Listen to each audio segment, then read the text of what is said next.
Esta es la comunidad de Pilpinto. Tiene su ganado, tierras comunales y lagunas.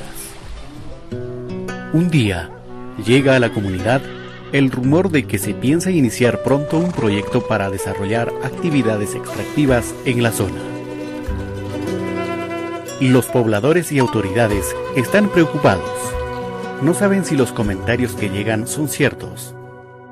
Y de ser así, temen que el proyecto afecte a la comunidad.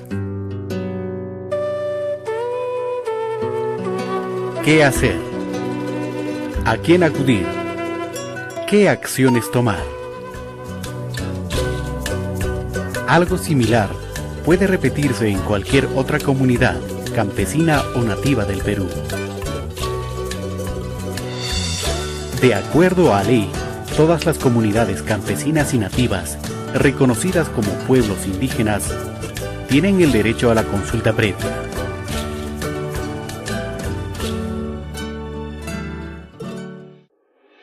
Pero ¿y qué es la consulta previa?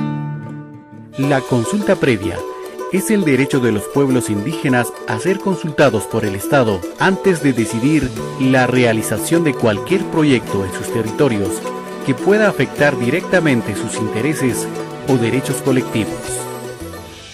¿Y cómo se sabe cuando un pueblo es indígena?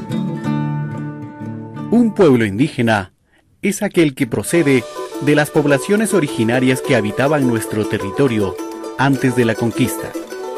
Además, conserva todas o parte de sus instituciones sociales, económicas, culturales y políticas.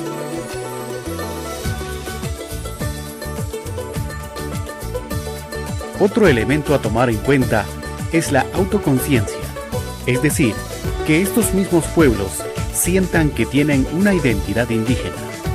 La falta de identificación de algunos de los miembros de la comunidad con respecto a sus usos y costumbres no puede ser utilizada por el Estado como argumento para negar la condición de pueblo indígena, ya que este criterio se aplica a los pueblos como colectividades y no como individuos.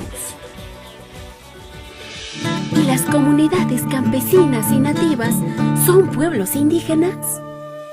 Si las comunidades campesinas reúnen determinados requisitos, es decir que tienen conexión territorial,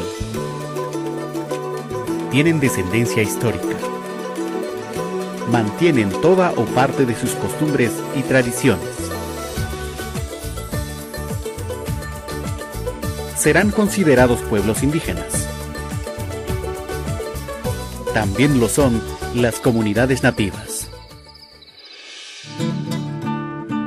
¿Cómo se eligen a los representantes de las comunidades?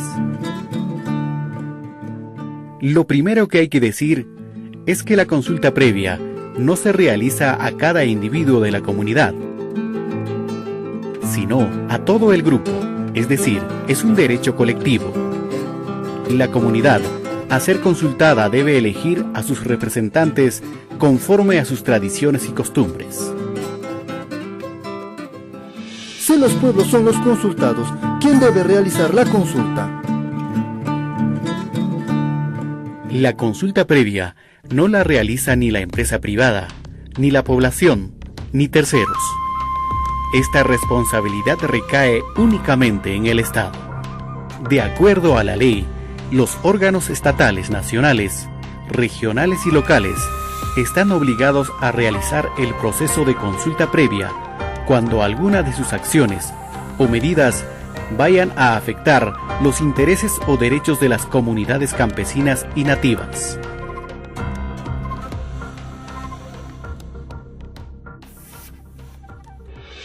¿Qué se consulta? Pongamos un ejemplo. En Pilpinto se va a entregar a un particular la explotación de un lote minero ubicado en los territorios de la comunidad campesina, dedicados tradicionalmente al pastoreo. Aquí hay una afectación directa a los derechos colectivos de la comunidad. ¿Y cuándo se hace la consulta previa? El Estado está en la obligación de realizar la consulta previa antes de decidir cualquier medida administrativa o legislativa que afecte los derechos colectivos de la comunidad.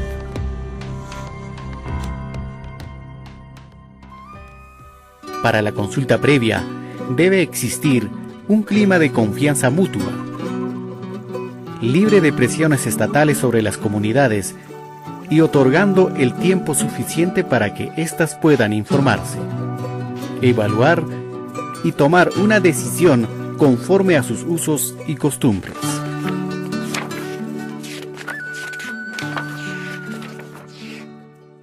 El proceso de consulta previa tiene las siguientes etapas. Primero, identificación de la medida objeto de consulta, es decir, cuando los órganos estatales determinan que afectarán los derechos de pueblos indígenas con la realización de un proyecto. Segundo, identificación de las comunidades a ser consultadas, las que deben cumplir el perfil de pueblo indígena. Tercero, la publicidad de la medida objeto de la consulta. La autoridad estatal debe entregar a los representantes de las comunidades los documentos que explican el proyecto que los afecta y la forma que se realizará la consulta. Todos estos materiales deben respetar el idioma y costumbres de las comunidades consultadas. Cuarto, traslado de información sobre la medida a las comunidades. Aquí se entrega toda la información relativa a los motivos que justificarán el proyecto y sobre todo sus impactos y consecuencias. Quinto, evaluación interna de la medida.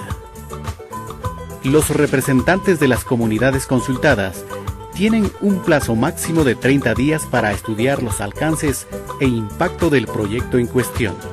Las comunidades tienen el derecho de contar con asesores técnicos especializados.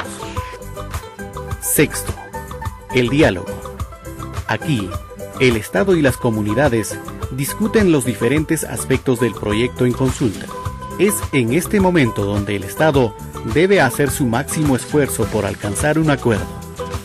El plazo máximo para el desarrollo de estas etapas es de 120 días calendarios, luego del cual el Estado tomará una decisión, respetando obligatoriamente los acuerdos alcanzados con las comunidades, sean estos parciales o totales.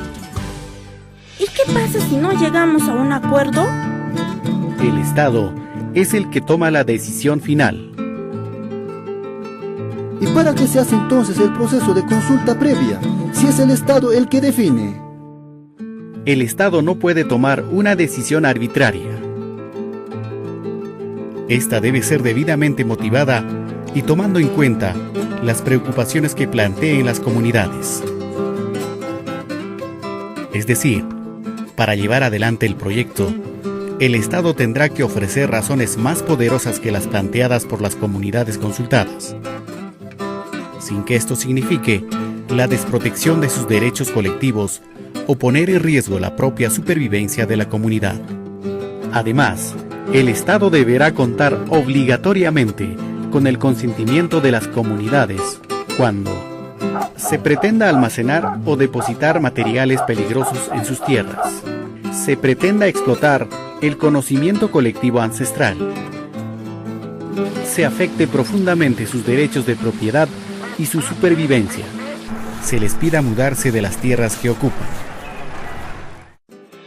¿Por qué es importante la ley de consulta previa? La ley de consulta previa es importante porque reconoce un derecho fundamental de los pueblos indígenas. Ahora, como nunca antes en la historia, se colocan al mismo nivel los pueblos indígenas y el Estado. El Estado tiene el deber de entregar información a los pueblos indígenas y estos el derecho de dar su opinión sobre cualquier proyecto que los pueda afectar. En el proceso de diálogo, el Estado debe respetar la lengua, los usos y costumbres de los pueblos indígenas. Si bien el Estado es quien toma la decisión, debe tomar en consideración las preocupaciones de los pueblos indígenas.